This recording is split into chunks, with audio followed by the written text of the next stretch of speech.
Olá, essa é a nossa quinta aula no nosso curso Guia dos Aprovados para a segunda fase da magistratura do TJDFT. Eu sou Vinícius Reis e hoje trato de um tema que eu considero dos mais importantes na teoria da pena, que é a questão da prescrição da pretensão executória. E quando eu falo de importância, no sentido de controvérsias polêmicas a serem resolvidas acerca do assunto, e principalmente porque o STF e o STJ, eles oscilaram a jurisprudência nos últimos anos acerca de uma questão importante, que é o termo inicial de contagem da prescrição da pretensão executória. Então, esse é o tema que nós vamos abordar na nossa aula, prescrição da pretensão executória. Então, se prepare para anotar muito, tem muita coisa a ser trabalhada acerca desse tema. E já iniciamos com a definição do que é esta modalidade de prescrição. O artigo 110 do nosso Código Penal vai dizer: a prescrição, depois de transitar em julgado a sentença condenatória, regula-se pela pena aplicada e verifica-se nos prazos fixados no artigo anterior, os quais se aumentam de 1/3 se o condenado é reincidente. Eu tenho, no artigo 110, uma definição muito clara do que é esta modalidade de prescrição. Precisamos que haja uma pena em concreto aplicada na sentença ou no acórdão e, como pressuposto para o reconhecimento pelo juízo da prescrição da pretensão executória, precisamos do trânsito em julgado para ambas as partes. Veja, não estou falando ainda do termo inicial de contagem. Vamos ver que existe uma controvérsia acerca de quando se inicia a contagem da prescrição da pretensão executória. Estou falando que, para que haja o reconhecimento dessa modalidade de prescrição, eu preciso, presumivelmente, de que haja o trânsito em julgado para ambas as partes.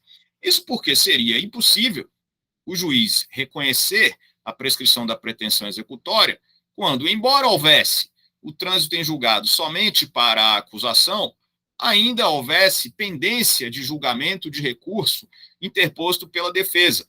Nesse caso, não haveria sequer execução ainda. E mais, o recurso interposto pela defesa, enquanto pendente, admite ainda um acórdão absolutório, mesmo que a defesa nem peça essa absolvição no seu recurso, mas será possível que o tribunal absolva e nem sequer execução exista.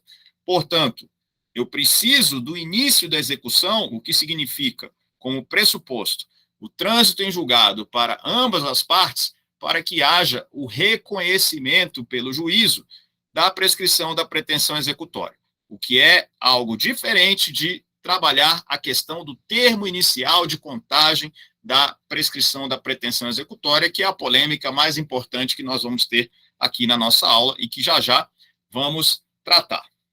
Veja-se ainda, e já falamos isso na nossa aula sobre reincidência, que na prescrição da pretensão executória existe um aumento de 1/3 no prazo prescricional se o condenado é reincidente, o que significa que a reincidência dificulta a obtenção da prescrição, porque além do prazo prescricional lá do artigo 109 do Código Penal, precisamos, em cima desse prazo, acrescentar 1/3 para encontrar o prazo prescricional quando se trata de reincidente, quando se trata de prescrição da pretensão executória. Então, essa é a nossa introdução acerca do assunto. E aí vamos para algumas definições importantes. É claro que eventual dissertação na sua prova exigirá que você conceitue, que você defina. Portanto, temos aí, em relação à prescrição da pretensão executória, a seguinte definição: é a perda, em razão do decurso do tempo, do direito do Estado de executar uma pena já imposta, uma pena em concreto. É calculada com base na pena em concreto, fixada na sentença ou acórdão transitado em julgado. Então, um exemplo típico aqui, se eu tenho, por exemplo, uma pena em concreto de 1 ano aplicada na sentença, vamos ter, então, 4 anos para o prazo prescricional, que, você sabe, contará pela metade. No caso de réu que tenha menos de 21 anos na data do fato, ou seja, entre 18 e 21, ou 70 anos na data da sentença. Então, lembre-se sempre dessa contagem pela metade, é uma pegadinha que muitos não observam na hora da prova. Em relação ainda à prescrição da pretensão executória, eu chamo a sua atenção aí para você ficar atento a essas questões, que o pressuposto para sua análise pelo juiz, o juiz da execução, no caso, é o trânsito em julgado da sentença ou acórdão condenatório para ambas as partes. E faço aí esse aviso de amarelo, não confundir o pressuposto com o marco inicial, que é exatamente a polêmica que vamos entrar agora. Qual é o termo inicial de contagem da prescrição da pretensão executória? Então, eu trouxe aí uma informação que você já sabe, os prazos são os mesmos do artigo 109 do Código Penal, um cálculo sobre a pena em concreto, o prazo é aumentado em 1/3 caso o apenado seja reincidente. E aí que aparece para você o que mais nos interessa nessa aula. Portanto, se uma dissertação for cobrada pela banca, para que você fale da prescrição da pretensão executória, é óbvio que o ponto alto da sua dissertação vai ser discutir o termo inicial de contagem desta prescrição. Isso, inclusive, pode vir como uma pergunta específica nessa sua segunda fase, para você ter que discorrer sobre qual é o termo inicial de contagem da prescrição da pretensão executória. Então, duas correntes se apresentam. A primeira corrente, que vai dizer que o trânsito em julgado para a acusação é o termo inicial. Isso é a interpretação literal do artigo 112, inciso 1 do Código Penal. Sem dúvida, esse artigo 112, inciso 1, ele é muito, muito claro, no sentido de que a contagem da prescrição que ocorre depois do trânsito em julgado, isto é, a prescrição da pretensão executória, ela vai exigir tão somente o trânsito em julgado para a acusação, quanto ao seu termo inicial. Logo, de acordo com esta corrente, uma vez havendo, veja só, uma vez havendo o trânsito em julgado para ambas as partes como pressuposto para o reconhecimento da prescrição da pretensão executória, o juiz de execução retroagirá até a data do trânsito em julgado da acusação, para o início da contagem desse prazo prescricional para, eventualmente, encontrar a prescrição. Logo, repito, o pressuposto é o trânsito em julgado para ambas as partes para que o juiz reconheça. Ao analisar a prescrição, o juiz, então, retroagirá a data do trânsito em julgado para a acusação para fazer a contagem da prescrição com base na pena em concreto aplicada na sentença. Isso como de regra, porque daqui a pouco, vamos ver situações em que essa prescrição vai poder ser avaliada com base em pena remanescente em caso de revogação de livramento condicional. Essa primeira corrente é a corrente que reinou durante muito tempo no STJ, e inclusive durante muito tempo, e até pouco tempo atrás, no próprio TJDFT, a corrente interpretando literalmente o artigo 112, inciso 1 do Código Penal. Corrente boa para a defesa. A defesa podia se aproveitar na contagem da prescrição do tempo relativo ao recurso pendente da defesa. Ou seja, uma vez havendo trânsito em julgado para a acusação e com recurso da defesa pendente, esse tempo já era contado para efeito de prescrição da pretensão executória. Isso, eventualmente, permitiria, inclusive, a interposição de recursos protelatórios para que esse tempo durasse até mais. Então, veja que, nesse tipo de situação, a defesa ela conseguia ter um somatório maior de tempo para o alcance da prescrição da pretensão executória, de acordo com essa primeira corrente. Agora, o ponto é, o Supremo Tribunal Federal, ele firmou já, de uma forma bastante estável, o segundo entendimento, a segunda corrente que aparece aí para você, que é do trânsito em julgado para ambas as partes. Então, hoje, na sua prova, você vai se posicionar dessa forma, de acordo com a segunda corrente, exigindo o trânsito em julgado para ambas as partes. Por que você vai se posicionar dessa maneira aí? Porque é a posição do STF e porque também o STJ e o TJDFT acompanharam essa interpretação sistemática feita pelo Supremo Tribunal Federal acerca do Instituto. Por que uma interpretação sistemática? O Supremo partiu da seguinte premissa: quando estamos falando de prescrição da pretensão executória, estamos presumindo que existe uma inércia estatal quanto a executar a pena. Só assim se pode falar em contagem de prazo prescricional. Presumo inércia estatal. E o artigo 112, inciso 1 do Código Penal, se interpretado literalmente, ele já permitiria o início da contagem da prescrição sem inércia estatal. Porque enquanto a defesa está interpondo o seu recurso, com o seu recurso pendente de julgamento, não há que se falar em inércia estatal, porque, na verdade, o Estado não pode executar a pena. Não é que a pena já possa ser executada, o Estado está parado. Não, o Estado acusador está parado, por quê? Porque espera o recurso da defesa pendente de julgamento ser julgado. E só depois do trânsito em julgado, aí nós vamos ter a possibilidade de execução. E aí haveria a inércia do Estado se não executasse a pena. Portanto, o Supremo Tribunal Federal está dizendo: não considero como termo inicial o trânsito em julgado para a acusação, porque, uma vez havendo pendência de recurso da defesa, o Estado não está inerte. Essa inércia só pode vir a ocorrer com o trânsito em julgado para ambas as partes. E aí sim, seria possível se iniciar a contagem da prescrição da pretensão executória. Portanto, a segunda corrente é a corrente que você vai utilizar na sua prova para se posicionar, inclusive porque o próprio TJDFT, e já vamos ver daqui a pouco, julgado do TJDFT, recentíssimo, sobre essa questão. Mas eu passo agora a um julgado do STJ, então esse julgado aí, eu vou ler para você onde está aí o número 1, sobre o termo inicial da prescrição da pretensão executória, trânsito em julgado para acusação, artigo 112, inciso 1 do Código Penal, ou para ambas as partes, tem oscilado a jurisprudência, registrando-se precedentes do STJ, adotando a tese do trânsito em julgado para a acusação, como no agravo regimental, no habeas corpus 717946, Rio Grande do Sul, relator ministro João Otávio de Noronha, quinta turma, um julgado de 17 de maio de 2022, onde se positivou que o termo inicial do prazo da prescrição da pretensão executória é a data do trânsito em julgado para a acusação, artigo 112, inciso 1 do Código Penal. Aí continua. Vamos ver agora a mudança no STJ do seu entendimento.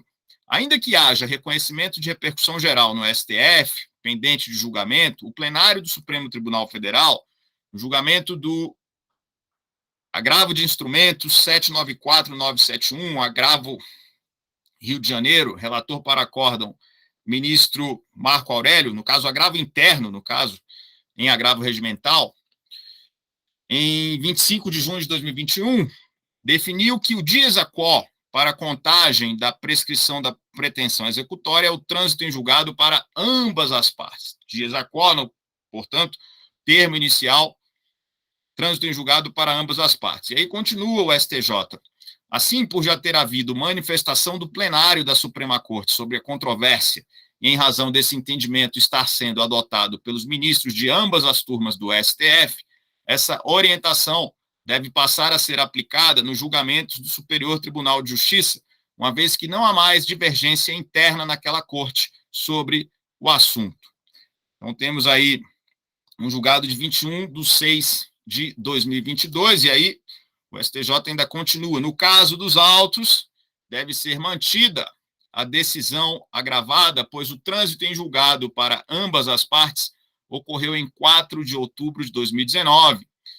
E condenado o agravado a 1 ano e 10 meses de reclusão, verifica-se que o prazo prescricional é de 4 anos, não se encontrando prescrita a pretensão executória nos termos dos artigos 109, incisos 5 e 110 do Código Penal. Então, aí nós temos o desembargador convocado do TJDFT, julgado da sexta turma em 28 de fevereiro de 2023. Um julgado recente, muito recente, de maneira que você vê o STJ basicamente dizendo: olha, embora o meu entendimento anterior fosse o contrário, em razão do entendimento do Supremo Tribunal Federal, eu agora acompanho este entendimento para assegurar a segurança jurídica.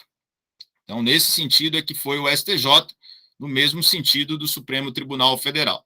E aí eu coloco para você a pergunta sobre a posição atual do TJDFT. Eu já até adiantei para você o TJDFT indo no mesmo caminho, tanto do STF quanto do STJ, para entender que esse termo inicial é o trânsito em julgado para ambas as partes.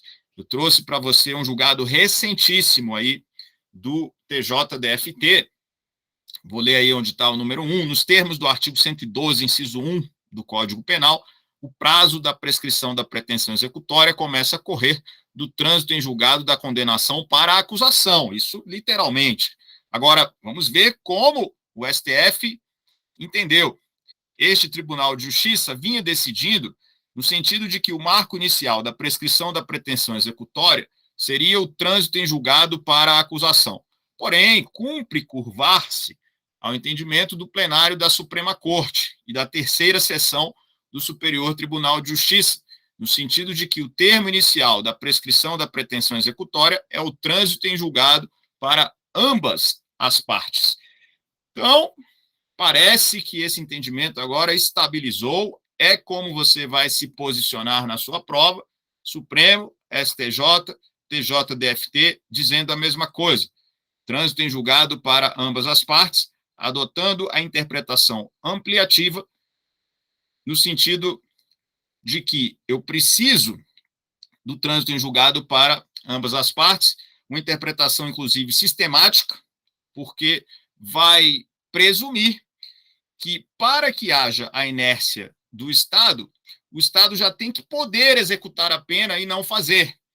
Então, é isso que presume a possibilidade de prescrição da pretensão executória. E, para isso, eu preciso aí que haja um trânsito em julgado para ambas as partes, conforme o entendimento tanto do STF quanto do STJ e do TJDFT. E eu faço aí a ressalva, é importante que se faça, STJ e TJDFT, deixando claro que estão mudando suas posições para acompanhar o Supremo Tribunal Federal.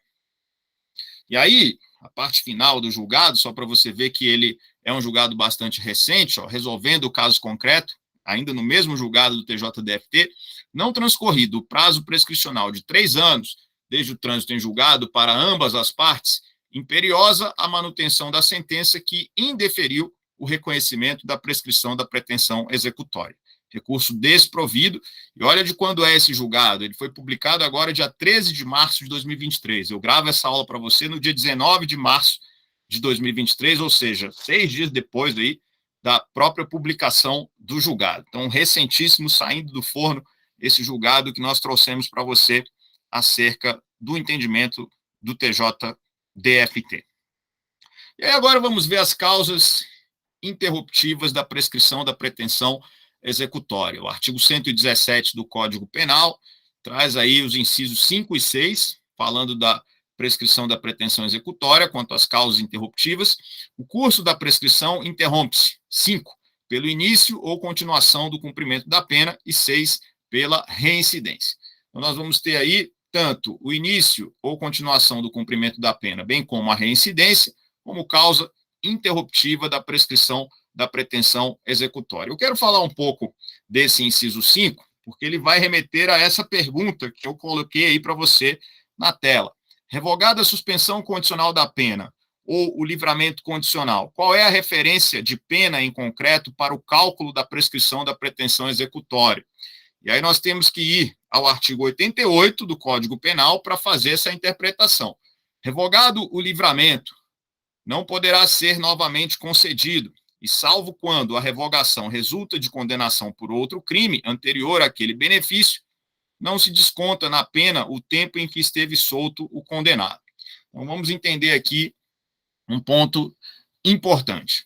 Então, veja só, quando nós temos o início do cumprimento da pena, se, por exemplo, transitou em julgado e o Estado ficou um tempo sem executar a pena, mas a partir de um momento executou, com o início do cumprimento da pena, interrompe-se aquela prescrição que estava contando.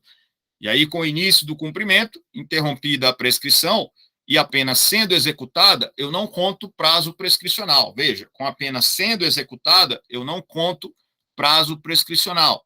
considerando que se a pena é executada, não há inércia estatal. Então, não há que se falar em prescrição. Mas aí, perceba o seguinte, se o sujeito, por exemplo, ele tem direito a livramento condicional, o livramento é concedido no âmbito da execução.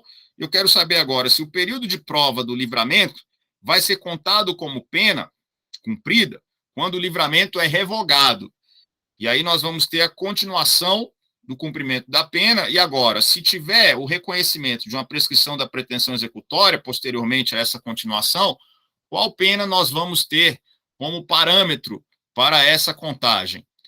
Será que o período de prova do livramento condicional é contado como pena? Cuidado.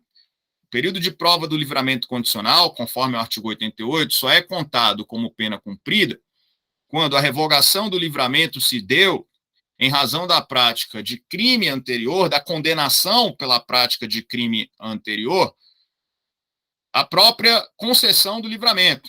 Aí nós vamos ter, sim, em razão de um fato externo ao crime que ensejou a execução que teve o livramento, um outro crime, aí nós vamos ter a possibilidade de contagem daquele período de prova como pena cumprida, porque não houve descumprimento das condições do livramento propriamente. O que houve é um outro fator externo que acabou ensejando a revogação desse livramento condicional. Agora, quando o sujeito descumpre as condições do próprio livramento condicional, eu não vou contar o período de prova do livramento como pena cumprida. E aí, se o sujeito, antes do livramento, obviamente, já cumpriu determinada parte da pena, quando revogado o livramento condicional, a pena que eu terei como referência para eventual reconhecimento de prescrição da pretensão executória é aquela pena remanescente, só que não contando como cumprimento de pena o prazo, o período de prova do livramento condicional, considerando que as condições do livramento foram quebradas, e não vou contar como pena cumprida aquele período. Então, muito cuidado com essa questão. E a questão da reincidência. Olha só que interessante, ó. Ambas as turmas especializadas em direito penal deste sodalício entendem que a reincidência, como reza o artigo 117, inciso 6 do Código Penal, interrompe o prazo da prescrição da pretensão executória do Estado, considerando-se como marco interruptivo a data da prática de novo crime, e não a do seu trânsito em julgado. Então, isso no agravo regimental no HC 751-950, Minas Gerais. Ministro Reinaldo Soares da Fonseca, quinta turma, em 9/8 de 2022. E aí eu encontrei no livro do professor Jamil Chaim Alves, aliás, livro de parte geral, tem a parte de execução penal caprichada, é o livro do professor Jamil Chaim Alves, que eu recomendo demais para você. Ele, inclusive, é juiz do TJ São Paulo na execução penal. Não sei se ainda é da execução penal, mas durante muitos anos, com certeza, foi da execução penal. E ele trouxe um caso prático muito fácil para você entender, que eu coloquei aí a literalidade dele na tela para ficar fácil o entendimento quanto a essa questão da reincidência como marco interruptivo da prescrição da pretensão executória. Olha que legal esse caso prático aí. João foi condenado definitivamente por furto, a pena de 1 ano. Então, perceba que nós vamos ter aí, em tese, 4 anos para o prazo da prescrição da pretensão executória. Então, vamos lá. Continuando aí, não quero interromper. Ele cumpre 6 meses de pena e foge do estabelecimento prisional.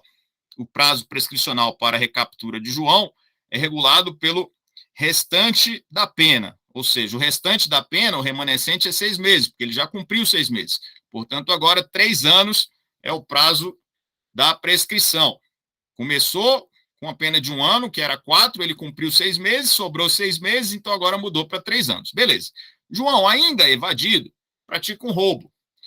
Na data deste crime, e desde que resulte em condenação definitiva, interrompe-se a prescrição da pretensão executória quanto ao furto que vinha ocorrendo até então. Além disso, os prazos da prescrição da prescrição executória quanto ao roubo serão aumentados de 1/3. Então, esse exemplo aí é muito, muito bom. Então, perceba que depois que ele cumpriu 6 meses e ficou faltando mais 6 meses para cumprir, a prescrição da pretensão executória passou a ser de 3 anos. Beleza, tranquilo. E aí, o que acontece? Ele, depois que fugiu, ele praticou um roubo. E em razão desse roubo aí, ele se torna reincidente. Vem uma sentença transitada em julgado em relação ao roubo, com condenação definitiva. E o que acontece? Isso vai acabar por interferir lá no furto. Por quê? Porque agora, quanto a esse furto, veja, nós vamos ter interrupção da prescrição da pretensão executória, um marco interruptivo. E qual que vai ser o termo inicial? Vai ser o trânsito em julgado da sentença penal condenatória do roubo? Não. O termo inicial para a contagem da prescrição da pretensão executória vai começar lá atrás, na data do fato, na data em que ele praticou este roubo, que é exatamente o crime que ensejou a reincidência. Então, muito, muito interessante você saber que, em caso de reincidência, que gera aí marco interruptivo da prescrição da pretensão executória, não é a sentença condenatória transitada em julgado do segundo crime, este que ensejou a reincidência, que será o termo inicial de contagem da prescrição, mas sim a data do fato, quando ele praticou o crime, que nós vamos ter como termo inicial da prescrição da pretensão executória. É o entendimento que tem prevalecido na jurisprudência. Então, outro ponto aí, uma pergunta importante também, tem a resposta no Código Penal, é importante que você saiba, o prazo da prescrição da pretensão executória é contado enquanto o apenado cumpre pena por outro delito? A resposta é não, pois neste caso não há que se falar em inércia estatal no cumprimento da pena. A pena só não está sendo cumprida em razão da necessidade de se aguardar o cumprimento da pena pelo outro delito. Veja, a resposta está aí bem repetitiva, mas dá para entender muito bem o que está sendo dito. Eu não tenho, se o sujeito está cumprindo pena por outro crime, eu não tenho que falar em início de contagem da prescrição da pretensão executória em relação ao segundo crime. Por quê? Porque não dá ainda para executar aquela pena, já que o sujeito está cumprindo pena por outro crime. Então, não é uma questão de inércia estatal. O Estado não iniciou o cumprimento da pena porque existe ainda cumprimento de pena de outro crime. Só quando encerrado esse cumprimento vai poder se iniciar o cumprimento da pena deste crime do qual é objeto aí da nossa análise.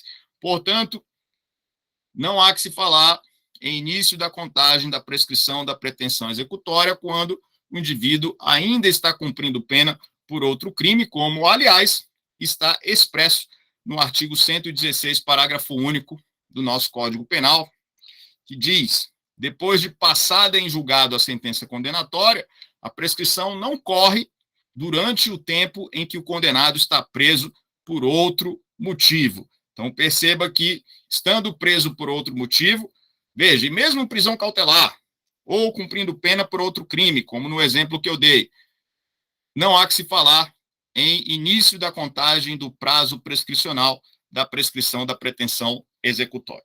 Então, nós encerramos a nossa aula sobre prescrição da pretensão executória, muita coisa para debater numa questão discursiva ali, para discutir ali, para colocar como controvérsia na sua dissertação, de maneira que é muito importante que você atente para essa discussão acerca do termo inicial de contagem. Isso vai ser o ponto alto da sua dissertação e, claro, as outras informações que a gente trouxe nessa aula também vão enriquecer muito o seu texto e, quem sabe, esse tema cai na sua prova e você arrebenta porque teve aula conosco aqui no Guia dos Aprovados. Um abraço, sucesso, boa sorte para você.